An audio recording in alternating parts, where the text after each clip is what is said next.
En el año 2245, el alcance de la humanidad se había extendido mucho más allá de la Tierra, colonizando la Luna y Marte y estableciendo operaciones mineras en varias lunas y asteroides dentro del sistema solar. Entre ellos, Titán, la luna más grande de Saturno, demostró ser un tesoro de recursos críticos para la continua expansión de las colonias humanas. Fue aquí, bajo la superficie helada en el extenso laberinto de la noche, donde el curso de la historia humana cambiaría abruptamente. Dr. Aba Chen, geóloga principal del Titan Frontier Mining Corps, estaba supervisando una operación de perforación subterránea de rutina cuando el radar de penetración terrestre detectó una lectura anómala. Parecía ser un gran objeto metálico enterrado bajo capas de hielo y roca, claramente diferente de cualquier formación natural previamente catalogada en Titán. La emoción y la curiosidad invadieron al equipo minero mientras excavaban cuidadosamente alrededor del objeto. Era un enorme artefacto oblongo hecho de un material que brillaba con un brillo iridiscente bajo los focos de su equipo. La superficie estaba grabada con glifos intrincados e indescifrables que pulsaban suavemente con una luz propia, insinuando alguna forma de energía latente. La decisión de activar el artefacto se tomó con una mezcla de curiosidad científica y el deseo humano siempre presente de traspasar los límites de lo conocido. Dr. Chen, junto con un equipo de xenoarqueólogos, especialmente traídos desde la Tierra, iniciaron el artefacto utilizando una combinación de técnicas derivadas de sus estudios de antiguas reliquias extraterrestres encontradas en el subsuelo de Marte. Tras la activación, el artefacto cobró vida, vibrando con una frecuencia baja que se sentía más que se escuchaba. Proyectó un rayo de luz hacia el cielo que atravesó la densa atmósfera de Titán, señalando las profundidades del espacio. La respuesta fue casi inmediata e imprevisible. En cuestión de horas, la órbita de Titán estaba plagada de elegantes naves metálicas, diferentes a todo lo que la humanidad había construido jamás. Sus diseños eran muy eficientes, completamente extraños, y sus intenciones pronto quedaron incuestionablemente claras. La primera de las naves alienígenas hizo un paso lento y amenazador sobre el sitio minero. Escaneó el área y luego, sin previo aviso, desató una andanada de pulsos de energía.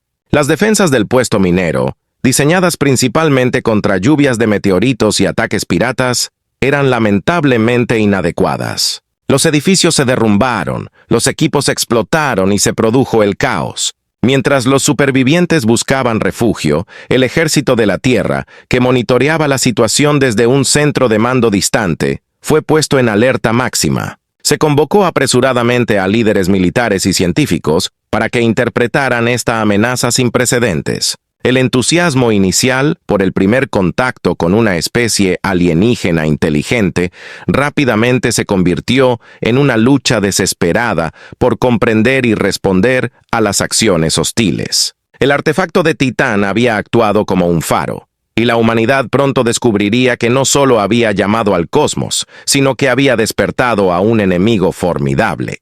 A medida que comenzaron a llegar informes de ataques desde otros puestos de avanzada humanos en el sistema solar, quedó claro que la respuesta alienígena era parte de un asalto coordinado. La humanidad estaba en guerra con un enemigo cuyas razones seguían siendo tan misteriosas e inalcanzables como el lado oscuro de una luna distante. La lucha por la supervivencia acababa de comenzar, y era una lucha que pondría a prueba los límites mismos del ingenio, el coraje y la voluntad de perseverancia humanos. El ataque a Titán fue solo el comienzo. En cuestión de horas, las mismas elegantes y siniestras naves que habían diezmado el puesto minero comenzaron a aparecer en mayor número por todo el sistema solar. Llegaron informes desde Marte, la Luna y las diversas colonias del cinturón de asteroides, cada uno más desesperado que el anterior. La incredulidad inicial de la humanidad rápidamente se transformó en un pánico generalizado cuando el alcance total del ataque alienígena se hizo evidente. Los extraterrestres, pronto apodados silenciadores por los medios, exhibieron un nivel aterrador de superioridad tecnológica. Sus naves, capaces de alcanzar velocidades increíbles y maniobras ágiles, parecían aparecer y desaparecer de la visibilidad, insinuando tecnologías avanzadas de camuflaje. Sus armas, principalmente basadas en energía, superaron fácilmente las defensas convencionales que tenían las colonias humanas. Era como si hubieran estudiado la tecnología humana y diseñado su arsenal para explotar cada debilidad imaginable. En la Tierra, se movilizaron redes de defensa globales que habían sido diseñadas para contrarrestar amenazas que iban desde naciones rebeldes hasta impactos de asteroides. Se reasignaron plataformas orbitales y sistemas de misiles terrestres para apuntar a los barcos entrantes, pero los resultados fueron uniformemente desalentadores. Las naves silenciadoras evadieron sin esfuerzo los bloqueos de misiles y cuando fueron impactadas, sus cascos absorbieron o desviaron los impactos con poco o ningún daño. En medio de este caos, se convocó una sesión de emergencia de las Naciones Unidas. Líderes mundiales, estrategas militares y científicos de primer nivel se reunieron en un búnker fortificado debajo de Ginebra, luchando por formular una respuesta. La reunión fue tensa y muchos pidieron una acción agresiva inmediata, mientras que otros abogaron por intentos de comunicación con los invasores. La doctora Elena Mirov, destacada astrofísica, presentó durante la sesión un análisis escalofriante. Los datos satelitales y las comunicaciones interceptadas indicaron que la flota del silenciador no solo estaba atacando puestos avanzados humanos, sino que rodeaba sistemáticamente la Tierra, cortando rutas de escape y líneas de suministro. Su estrategia era clara: aislar, contener, erradicar. Mientras los líderes de la Tierra debatían, los silenciadores lanzaron un ataque coordinado contra los principales puertos espaciales y conjuntos de satélites. El mensaje era claro: no llegaría ayuda del exterior y nadie en la Tierra podría escapar.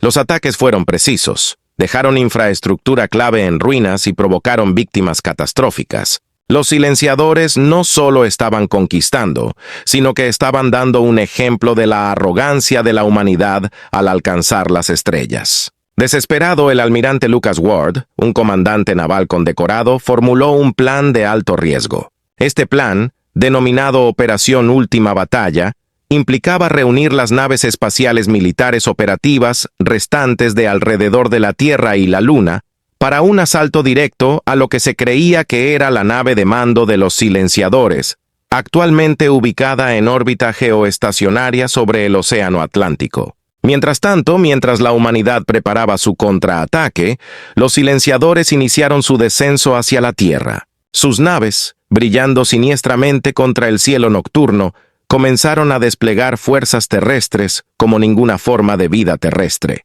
Estos seres, encerrados en trajes relucientes, parecían descender flotando de sus barcos, aterrizando en las principales áreas urbanas e inmediatamente enfrentándose a las fuerzas de defensa.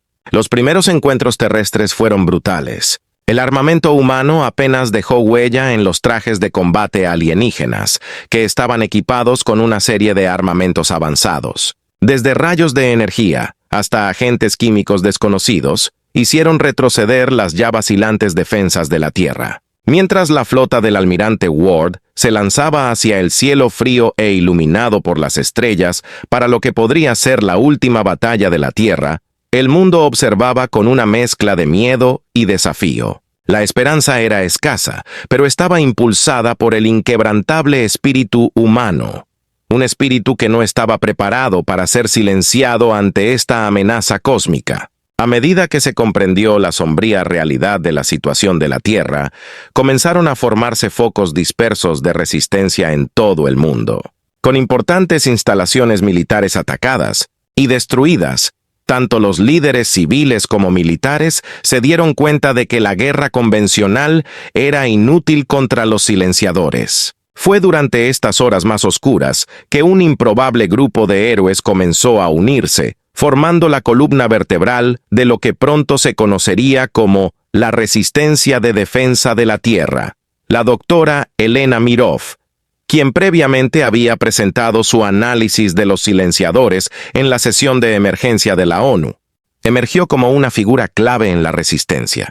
Propuso un plan audaz para poner la tecnología extraterrestre en su contra. En colaboración con otros científicos e ingenieros supervivientes, se centró en capturar una nave silenciadora intacta para comprender y, con suerte, explotar su tecnología. Al mismo tiempo, el capitán Jack Riles, un expiloto espacial con experiencia en guerra de guerrillas, estaba organizando tácticas de ataque y fuga en las fuerzas terrestres alienígenas. Su reputación de estrategias audaces y poco ortodoxas atrajo rápidamente a un grupo diverso de pilotos de combate, piratas informáticos, exmercenarios e incluso voluntarios civiles desesperados por recuperar su planeta. En una hazaña extraordinaria, Riles y su equipo lograron derribar una nave exploradora con silenciador utilizando pulsos electromagnéticos improvisados de componentes satelitales recuperados. El barco se aterrizó en el desierto de Mojave, relativamente intacto. Doctor. El equipo de Mirov, escoltado por Ryle y sus combatientes, rápidamente aseguró el sitio, repeliendo las unidades de recuperación de silenciadores hasta que pudieron extraer lo que necesitaban. Dentro de la nave alienígena, el equipo encontró un tesoro escondido de tecnología. La fuente de energía de la nave no se parecía a nada que hubieran visto jamás. Compacta, eficiente y aparentemente capaz de aprovechar las fluctuaciones cuánticas. Los sistemas de navegación ofrecieron información sobre las tácticas del silenciador y los posibles puntos débiles en las formaciones de sus flotas. Utilizando una base militar segura en las montañas rocosas como su cuartel general, el EDR comenzó el complejo proceso de ingeniería inversa de la tecnología alienígena. El Dr. Mirov teorizó que los silenciadores podrían ser vulnerables a su propio armamento, modificado y redirigido. Trabajando día y noche bajo su dirección, el equipo desarrolló prototipos de armas de energía capaces de atravesar los trajes alienígenas y los cascos de las naves. Mientras tanto, mientras los cielos de la Tierra se oscurecían bajo la sombra de la flota silenciadora, la propaganda difundida por los invasores desmoralizó a las poblaciones civiles restantes. Los silenciadores difundieron mensajes afirmando que la resistencia era inútil y prometiendo misericordia para quienes se rindieran. Sin embargo, el capitán Riles, utilizando redes de comunicación secuestradas, comenzó a transmitir llamados a resistir y contraatacar, compartiendo noticias de sus pequeñas victorias y la posibilidad de volver la tecnología alienígena en su contra. A medida que estas transmisiones llegaron a audiencias más amplias, más sobrevivientes se sintieron inspirados a unirse a la resistencia. A partir de las ruinas de ciudades y enclaves ocultos en montañas y bosques, comenzó a formarse una red global que compartía inteligencia, recursos y esperanza. Pequeñas unidades móviles entrenadas en el uso de las nuevas armas comenzaron a lograr avances significativos, reclamando territorios y capturando más equipo alienígena. La formación de la Resistencia de Defensa de la Tierra marcó un punto de inflexión. Por primera vez desde que comenzó la invasión, la humanidad no solo estaba sobreviviendo, sino que estaba contraatacando. Con cada escaramuza, aprendieron más sobre su enemigo y, lo que es más importante, sobre ellos mismos y hasta dónde llegarían para proteger su hogar. A medida que la resistencia de la Tierra se fue fusionando, el papel de la doctora Elena Mirov se volvió cada vez más fundamental. Los enigmáticos silenciadores, que habían parecido casi invencibles en sus ataques iniciales, comenzaban a mostrar grietas en sus armaduras, en sentido figurado y literal. La tecnología de ingeniería inversa extraída de la nave silenciadora capturada proporcionó no solo nuevas armas, sino también valiosos conocimientos sobre la biología y psicología de los invasores. Dentro del laboratorio seguro en la base de las montañas rocosas, la doctora Mirov y su equipo llevaron a cabo un análisis exhaustivo de la tecnología de los silenciadores y de los pocos restos de los enemigos caídos. Se descubrió que las criaturas eran híbridos biotecnológicos, con componentes orgánicos perfectamente integrados con mejoras mecánicas. Esta revelación fue clave para comprender sus métodos de comunicación y control, que parecían estar dirigidos a través de una red similar a una mente colmena. Se produjo un gran avance cuando el equipo del Dr. Mirov logró acceder al núcleo de datos de la nave exploradora derribada. El núcleo contenía cartas astrológicas detalladas y registros históricos de las conquistas anteriores del silenciador. Quedó dolorosamente claro que la Tierra no fue el primer planeta en encontrarlos. Los silenciadores eran una civilización nómada, que se movía de un sistema estelar a otro, despojando a los planetas de sus recursos antes de seguir adelante. Cada registro detallaba un exterminio sistemático de la resistencia, seguido de una extracción ecológica y de recursos completa. Armada con este conocimiento, la resistencia pudo anticipar algunos de los movimientos del silenciador, preparando emboscadas exitosas y evitando trampas importantes. Además, los datos revelaron que los silenciadores eran particularmente sensibles a frecuencias específicas, un vestigio de su diseño evolutivo original antes de convertirse en los conquistadores cibernéticos que son ahora. Esta información proporcionó una nueva vía para el desarrollo de armas, específicamente armas sónicas que podrían explotar esta vulnerabilidad. Paralelamente, el capitán Jack Riles encabezó los esfuerzos para difundir este nuevo conocimiento a otras células de resistencia en todo el mundo. Bajo su liderazgo, el EDR comenzó una serie de ataques coordinados dirigidos a los conjuntos de comunicación del silenciador y las líneas de suministro, utilizando armas sónicas con gran efecto. Las armas causaron desorientación y mal funcionamiento en los trajes biotecnológicos del silenciador, dando a las fuerzas humanas una ventaja muy necesaria en las batallas terrestres. Además, a medida que se capturaron y analizaron más equipos silenciadores, la resistencia descubrió la existencia de un módulo de comando primario, una nave nodriza que coordinaba las operaciones globales del silenciador. La perspectiva de atacar esta nave nodriza se convirtió en el foco central de la estrategia de la resistencia, con la esperanza de que desactivarla paralizaría las capacidades operativas del silenciador en la Tierra. A lo largo de este periodo de intenso conflicto y descubrimiento, Dr. Mirov también trabajó para descifrar más del lenguaje y la cultura silenciadores. Comprender. Sus comunicaciones no solo facilitó mejores predicciones de sus movimientos estratégicos, sino que también abrió la posibilidad de piratear sus sistemas. La resistencia comenzó a experimentar con la guerra cibernética, intentando enviar comandos disruptivos a la red silenciadora. Al cerrar el capítulo 4, la EDR ha pasado de ser un grupo desesperado de supervivientes a una fuerza militar sofisticada y coordinada que maneja una variedad de tecnologías y estrategias avanzadas. Con una comprensión más clara de su enemigo y de los medios para explotar sus debilidades, la lucha de la humanidad contra los silenciadores entra en una nueva fase. Hay mucho en juego, pero la esperanza, alimentada por el ingenio y el indomable espíritu humano, se ha reavivado. Con el descubrimiento de la vulnerabilidad del silenciador a ciertas frecuencias sónicas, la resistencia de defensa terrestre entró en una nueva fase de innovación táctica. La doctora Elena Mirov, al frente de un equipo de físicos e ingenieros, dedicó sus esfuerzos a desarrollar una gama de armas sónicas que pudieran explotar esta nueva debilidad. Estas armas iban desde dispositivos portátiles para tropas terrestres hasta sistemas montados más grandes que podían instalarse en vehículos y aviones. El primer prototipo exitoso fue un dispositivo del tamaño de un rifle que emitía una ráfaga de sonido concentrada a una frecuencia que desorientaba particularmente a los silenciadores. Las pruebas de campo demostraron que los rifles sónicos podían incapacitar temporalmente los silenciadores, provocando un mal funcionamiento de sus sistemas de control y dejándolos vulnerables a los ataques. La noticia de esta exitosa arma se difundió rápidamente entre las células de resistencia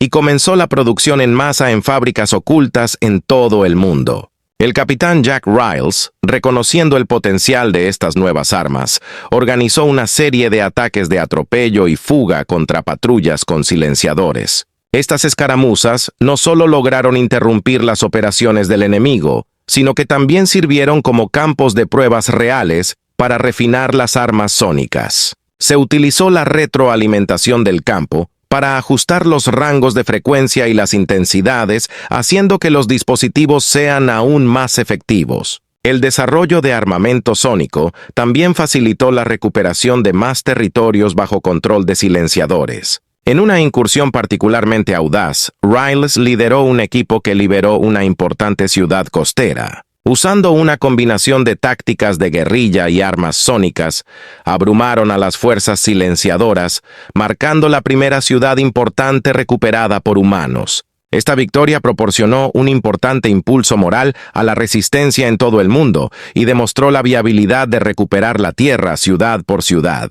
Envalentonados por estos éxitos, la doctora Mirov y su equipo desarrollaron un arma aún más ambiciosa, el Sonic Emitter Array. El MAR fue diseñado para ser una versión a gran escala y de alta potencia de los dispositivos portátiles, capaz de cubrir un área mucho mayor y afectar múltiples silenciadores, unidades simultáneamente. El primer despliegue marítimo estaba previsto para proteger un bastión estratégico de la resistencia. La operación para instalar y activar el MAR estuvo llena de riesgos. La resistencia tuvo que transportar los componentes a través de territorio patrullado por silenciadores hasta la cima de una montaña que dominaba un valle clave, una ruta a través de la cual los silenciadores con frecuencia trasladaban refuerzos. En una tensa operación nocturna, Riles y un equipo de combatientes de élite escoltaron a los ingenieros encargados de montar el MAR. A pesar de algunos encuentros cercanos con patrullas enemigas,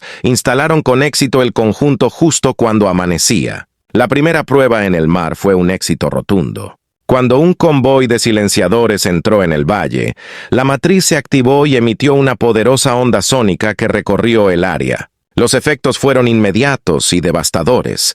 Las unidades silenciadoras quedaron tambaleadas, su coordinación interrumpida y sus sistemas sobrecargados por el ataque sónico. Los combatientes de la resistencia que esperaban en una emboscada rápidamente aprovecharon la confusión y asestaron un golpe significativo a las fuerzas enemigas. Esta victoria demostró el potencial de la tecnología sónica, no solo en enfrentamientos pequeños, sino como elemento clave en operaciones estratégicas más grandes. La noticia del uso exitoso del CEEI inspiró a otras células de resistencia a implementar instalaciones similares en sus propios territorios, convirtiendo áreas previamente vulnerables en bastiones fortificados. Al cerrar el capítulo, la resistencia ya no es vista como meros supervivientes que luchan por restos de su planeta. Son una fuerza formidable, cada vez más confiada en su capacidad para desafiar a los silenciadores y reclamar su mundo.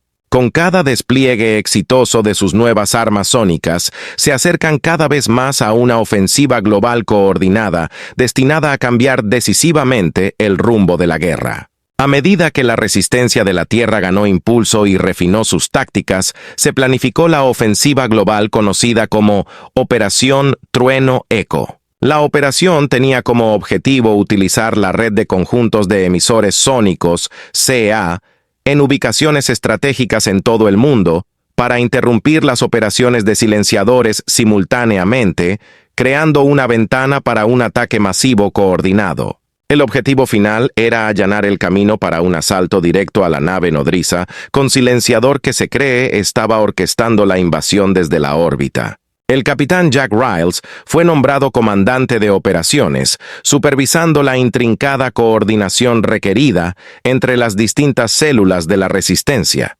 Cada célula era responsable de atacar puntos clave de silenciadores en su región, programado para coincidir con la activación de los mares. Esta sincronización era crítica, ya que impediría que los silenciadores se reagruparan y lanzaran contraataques. La noche antes del comienzo de la Operación Eco del Trueno, los combatientes de la resistencia se prepararon bajo un velo de tensión y determinación sombría. Para muchos, esta operación representó un punto de inflexión, una oportunidad real de recuperar su planeta o morir en el intento. El capitán Riales se dirigió a sus tropas a través de canales cifrados. Su discurso se transmitió desde bosques en sombras, ciudades en ruinas y bases ocultas, infundiendo una última oleada de coraje. Al amanecer, la operación comenzó con la activación simultánea de los mares de todo el mundo. El efecto fue asombroso.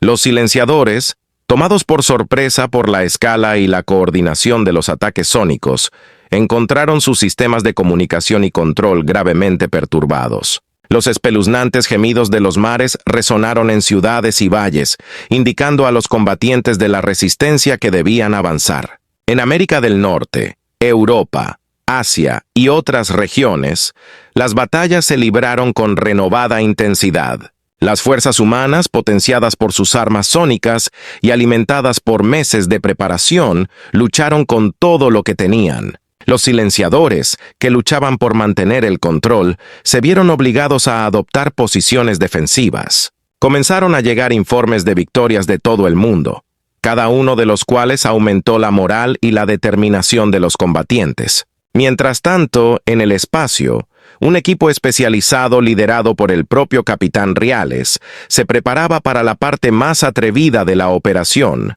abordando y saboteando la nave nodriza silenciadora.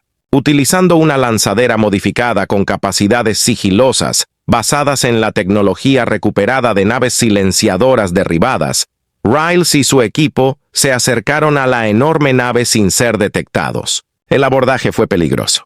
El equipo, equipado con lo último en armaduras y armas, incluidos disruptores sónicos portátiles, rompió el casco de la nave nodriza. En el interior, al principio encontraron una resistencia mínima, ya que la tripulación de la nave estaba desorientada por los ataques sónicos globales. El equipo de Riles colocó una serie de cargas explosivas y una poderosa bomba sónica central diseñada para alterar permanentemente los sistemas centrales de la nave. Mientras luchaban por regresar a su transbordador, la resistencia en la Tierra alcanzó un crescendo. Los mares globales continuaron rugiendo y las fuerzas terrestres del silenciador, incapaces de recibir órdenes o refuerzos coherentes, flaquearon y comenzaron a retirarse. Las explosiones de las cargas de Riles sacudieron la nave nodriza, que comenzó a derivar y sus sistemas fallaron. Cuando Riles y su equipo escaparon, la nave nodriza sufrió daños irreparables, salió de órbita y envió señales de socorro. Con su estructura de mando en desorden y su nave nodriza incapacitada, las fuerzas silenciadoras en la Tierra se volvieron cada vez más desorganizadas. La operación Thunder Echo concluyó con una celebración mundial cuando se difundió la noticia de la caída de la nave nodriza. La resistencia no solo había sobrevivido, sino que había asestado un golpe crítico a los invasores. A medida que los habitantes de la Tierra comenzaron a salir de sus escondites y reclamar sus ciudades, la atmósfera era de cauteloso optimismo. De hecho, la situación había cambiado, pero la guerra aún no había terminado. La siguiente fase implicaría consolidar estos logros y garantizar que la Tierra nunca más vuelva a verse amenazada de esta manera. A raíz de la operación Thunder Echo, la Resistencia de Defensa Terrestre, EDR, se movilizó para la fase final del conflicto conocida como Operación Regreso a Casa.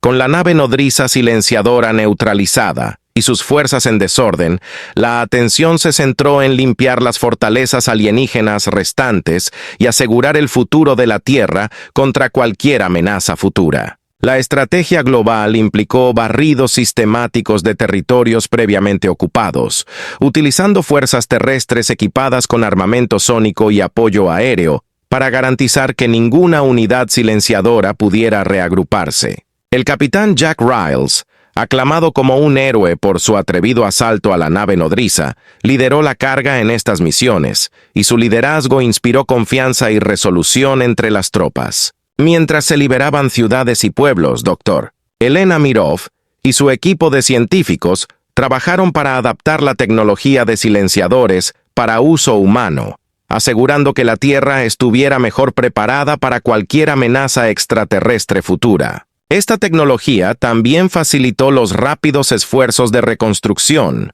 con máquinas de construcción y sistemas de energía avanzados que restauraron rápidamente la infraestructura dañada. En una de las operaciones de limpieza finales, se hizo un descubrimiento significativo. Se descubrió una instalación silenciadora oculta debajo de la superficie de lo que alguna vez fue un bullicioso centro urbano. En el interior se encontraron prisioneros humanos, supervivientes de secuestros anteriores utilizados para experimentos horribles. El rescate de estos individuos no solo reunió a familias, sino que también proporcionó a la humanidad conocimiento de primera mano sobre los métodos e intenciones de los silenciadores. La liberación de estos prisioneros fue ampliamente publicitada, galvanizando a la comunidad mundial y resaltando la resiliencia y la unidad del espíritu humano. Circularon historias de supervivencia y valentía, tejiendo un nuevo tapiz de tradición humana que sería recordado durante generaciones. Cuando el último de los enclaves silenciadores fue derrotado, los líderes de la Tierra se reunieron para discutir la formación de una nueva alianza global. Esta alianza se centraría en reconstruir el mundo y protegerlo contra futuras invasiones. Las Naciones Unidas se transformaron en la Alianza para la Tierra Unida, una organización más sólida y tecnológicamente avanzada, con un nuevo enfoque en la defensa y exploración espacial. Un año después de que el primer barco silenciador aterrizara en Titán, el capitán Riles se presentó ante una multitud masiva en la ciudad de Nueva York, ahora completamente restaurada. Pronunció un discurso que se transmitió a todo el mundo, reflexionando sobre las lecciones aprendidas y el futuro por delante. Habló del coraje demostrado por innumerables personas que se levantaron frente a la aniquilación, los sacrificios realizados y la importancia de la unidad y la paz. Hemos mirado al abismo, dijo, y de él hemos sacado fuerzas. Hoy somos, no solo supervivientes, sino arquitectos de nuestro futuro. Que este sea un nuevo comienzo, uno en el que miremos a las estrellas, no con miedo, sino con resolución y asombro. Cuando volvió la paz, la Tierra comenzó a enviar mensajes a otras civilizaciones de la galaxia. Estos mensajes, llenos de relatos sobre la resiliencia de la humanidad y llamados a la coexistencia pacífica, fueron un rayo de esperanza. La humanidad ya no exploraba las estrellas en soledad, sino como parte de una comunidad más grande, dispuesta a compartir y aprender de los demás. El capítulo final de este conflicto no se cerró con un gemido, sino con una celebración vibrante del potencial humano y un recuerdo solemne de los perdidos. La Tierra no solo había sobrevivido, sino que había surgido más fuerte y más unida, lista para enfrentar cualquier desafío que pudiera traer el futuro.